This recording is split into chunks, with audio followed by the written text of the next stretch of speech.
Hello student, welcome back to my YouTube channel Sonu lecture. Friends, आज की इस video में दो सबसे महत्वपूर्ण कहानी का सारांश बताने वाला हूं जो कि आपके बोर्ड एग्जाम के लिए काफ़ी ज़्यादा इंपॉर्टेंट होने वाली हैं। फ्रेंड्स, ये हर वर्ष आपके बोर्ड एग्जाम में पूछी जाती हैं, बहादुर प्लस पंचलाइट कहानी का सारांश। तो इनको आपको कर लेना है तैयार, क्योंकि फ्रेंड्स ये 24 फरवरी को होने वाले टॉपिक है, सबसे ज़्यादा इंपॉर्टेंट टॉपिक है, इनको आपको तैयार कर लेना है। तो चलिए शुरू करते हैं। आपको पंचलाइट कहानी का सारांश लिखकर बताता हूँ, जो कि फ्रेंड्स आपका 5 अंक का आता है और 5 अंक का बहादुर कहानी, यानी मतलब टोटल आपका 10 अंक का होता है। तो इनको कर लेना तैयार, जो कि बोर्ड एग्जाम के लिए काफ़ी ज़्यादा इंपॉर्टेंट है।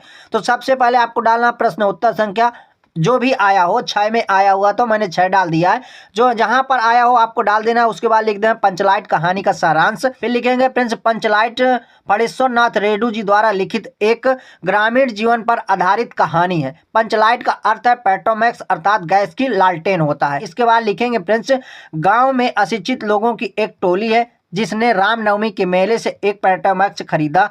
गांव वाले उसे पंचलाइट कहकर पुकारते हैं। तो प्रश्न उठता है कि पंचलाइट को जलाएगा कौन? गांव वालों में से किसी को भी पंचलाइट को जलाना नहीं आता था। इतना आपका लिख गया फ्रेंड्स। देखिए, ये आपकी बोर्ड एग्जाम की कॉपी है और ऐसे ही लिखना है ताकि एग्जामिनर फ्रेंड्स अट्रैक्शन बना रहे एग्जामिनर का कि नहीं यार, बालक तो होशियार है, अच्छे से लिखा है। इसके बाद आपको लिखना है फ्रेंड्स, तो ये बात केवल गुलरी को बस पता है कि पंचलाइट जलाना केवल गोधन ही जानता है। कि गुलरी काकी ने गोधन को बुला कर लाई और गोधन ने पूछा कि स्प्रिट कहाँ है। तो स्प्रिट यानी मतलब बत्ती को पूछ रहा। स्प्रिट का नाम सुनते ही सभी लोग उदास हो गए, लेकिन गोधन ने होशियारी से गरी की तेल की सहायता से ही पंचलाइट को जला दिया। पंचलाइट के जलते ही सभी लोगों में प्रसन्नता का माहौल फैल गया। इसके बाद लिखेंगे और कीर्तन शुरू हो गई। तो जो फ्रेंड्स उनकी कीर्तन बंद हो गई थी वो शुरू हो गई। इसके बाद आपको नेक्स्ट पेज में देख लेना, जो कुछ इस प्रकार से लिखी हुई है। तो आपको वहां पर पूरे पेज में नहीं आई तो यहाँ लिख देना है कि गोधन सबका दिल जीत लिया। मुनरी ने भी प्रेम दृष्टि से गोधन की ओर देखा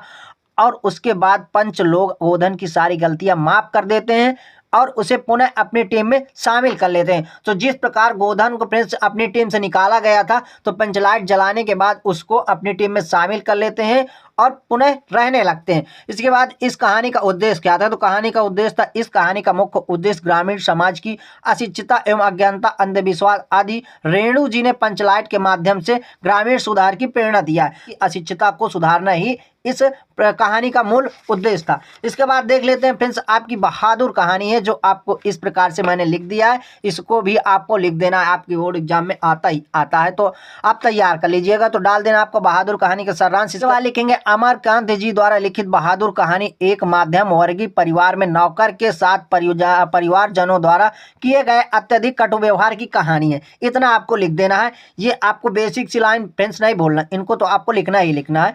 इसके बाद लिखेंगे बहादुर नेपाल का 12 से 13 वर्षीय एक बालक है जो इस कहानी का नायक है। यानी मतलब एक बहादुर कहानी का नायक कौन है? बालक 12 से 13 वर्षीय का एक बालक है जो इस कहानी का नायक है, जिसका नाम बहादुर है।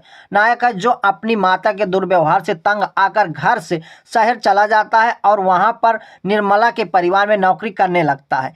बहादुर निर्मला के घर के सभी काम काज बहुत अच्छी तरह से करता है। इतना आपको लिख देना है। इसके बाद लिखेंगे निर्मला और उसका परिवार पहले तो बहादुर से अच्छा व्यवहार करते थे, परंतु कुछ समय बाद उसके साथ मारपीट के साथ गाली गलौज भी करने लगे। मारपीट और गलतियों के कारण बहादुर का मन काम में नहीं लगा। एक दिन निर्मला पुत्र किशोर ने बहादुर को सुअर का बच्चा कह दिया। तो फ्रेंड्स यहाँ तो गड़बड़ हो गया ना कि सुअर का बच्चा कह दिया। एक दिन बहादुर को सुअर का बच्चा कह दिया। बहादुर इसे सहन नहीं कर सका और अंततः वह अपना सामान छोड़कर चला जाता है। निर्मला के पति शाम को जब दफ्तर से लौटे तो उन्हें पता चला कि बहादुर अपना सारा सामान छोड़कर घर से चला गया था। यानी मतलब इतना आपको लिख देना है कि घर से चला गया है। निर्मला के पति और निर्मला को बहादुर की ईमानदारी पर बहुत ही विश्वास हो गया था। यानी मतलब बहुत विश्वास हो गया था, क्योंकि बहादुर इतना ईमानदार व्यक्ति या लड़का था। बहादुर की उपयोगिता देखकर किशोर और निर्मला घरेलू काम करने में कतराते थे, यानी मतलब डरते थे काम करने में और बहुत ज़्यादा पश्चाताप करते थे। ये हो गया। इसके बाद लिखेंगे फ्रेंड्स, तो अब पछताए का हो जब चिड़िया चुग गई खेत। तो अब पछताने से क्या हो गया? जब बहादुर चला गया अब तो काम करना ही पड़ेगा आपको। इसके लिखेंगे बहादुर में सहनशीलता एवं स्वाभिमान की भावना कूट कूट कर भरी थी। इसके इसी चरित्र के कारण यह कहानी पाठकों को प्रिय है। तो बहादुर के चरित्र के कारण यह कहानी पाठकों को अच्छी लगती है, इसलिए उन्होंने कहानी का सारांश लिखा। उद्देश्य आपका, इस कहानी का मुख्य उद्देश्य है कहानी समाज के वास्तविक चित्र को अंकित करती है, उसमें वर्ग भेद निपटाने का प्रोत्साहन दिया गया है, यानी मतलब जो जातिगत वर्ग भेद है उसको निपटाने का प्रोत्साहन दिया गया है।